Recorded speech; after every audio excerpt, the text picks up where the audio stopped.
alone. James is a mixed traffic engine who mainly works on the main line. He is a very kind engine and is always willing to go out of his way to help his friends if they are in need.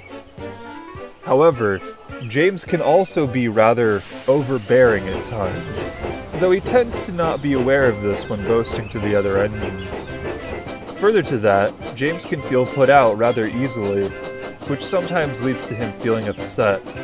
But despite all this, James always pulls through and has made many great friends. But one day, that all changed. One morning, Gordon had come down with a case of boiler ache, so James had to take the express in his place. "Fancy the express being pulled by a splendid engine like me," he said as he puffed out of the sheds. "Truly, there's no better engine for the job. I'm both really useful and easy on the eyes." The other engines just rolled their eyes as James headed to the station, but he didn't notice. James pulled the express well, and was even a tad early when he arrived at Crovan's gate. "Well done, James," said Skarloey. "You're a fine stand-in for Gordon." James was quite flattered by this. "Thank you, Skarloey," he smiled. "Anything for Gordon until he gets better." The guard then blew his whistle, and James puffed away. Over the next week, James and the other mainline engines took it in turns to pull the express while Gordon was at the works. They all worked hard, but James worked the hardest, for he knew how much the express meant to Gordon and wouldn't dream of arriving late with it. One evening, about a week later, James was preparing for his nightly goods train outside of the sheds when he saw Gordon returning from the works. "Good to see you back on your wheels, Gordon," said Henry. "Good to be back, Henry," smiled Gordon as he reversed into his berth. "I trust you and the twins took good care of the express while I was away?" "Indeed we did, Gordon," replied the big green engine proudly. Unknown to the others, James had overheard this, and was secretly offended by not just how Gordon had forgotten about him, but also how none of the other engines had corrected him on his mistake. But before he could say anything, his driver opened his regulator, and James had to head off to fetch his goods train. As he headed along the line, James couldn't stop thinking about how Gordon had forgotten about him. "That silly blue sausage! I worked harder than anyone else with the express this week, and Gordon doesn't even acknowledge I exist," fumed James. "And how about that Henry? Didn't he think to correct him? I worked this hard and this is how I'm treated?" As James continued to brood on the event, an awful thought struck him.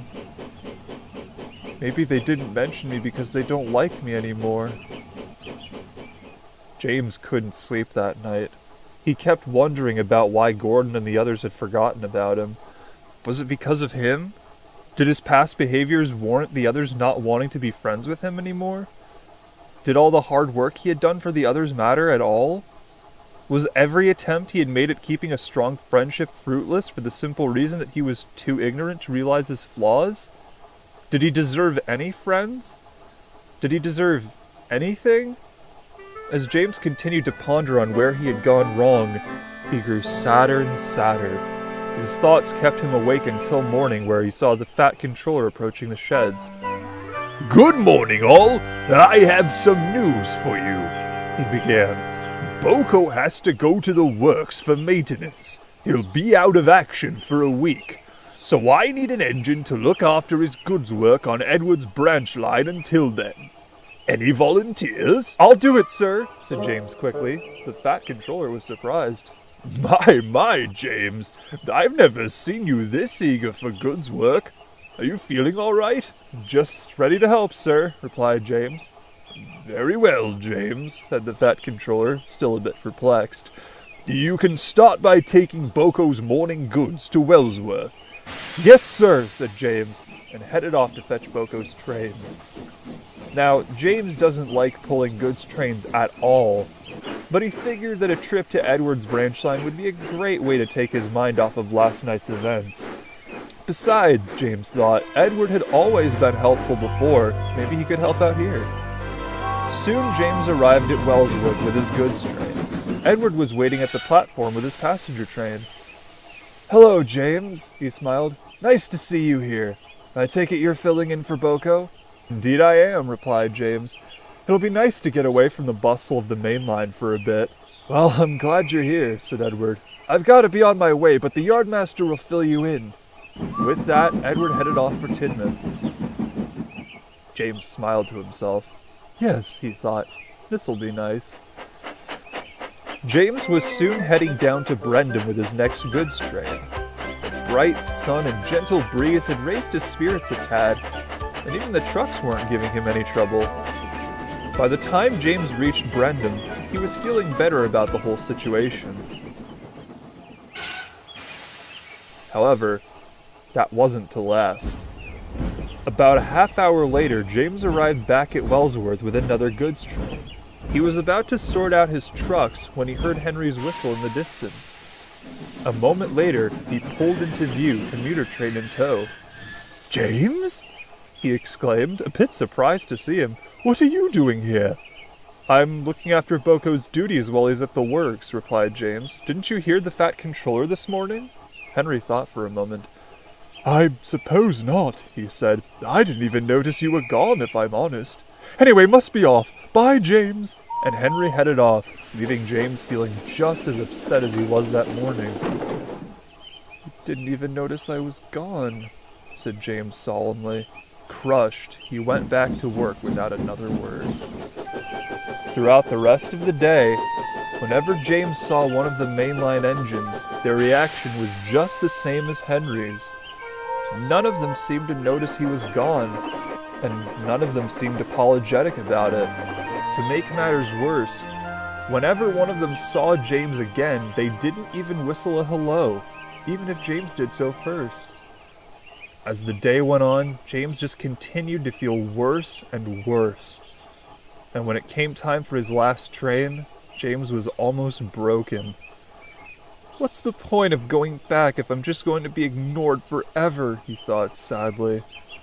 But as much as James wanted an answer, he didn't bother asking the question aloud. A few minutes later, James was heading towards Tidmouth with his final run of the day. As he traveled down the line, he began thinking about what he would say to Gordon the next time they met.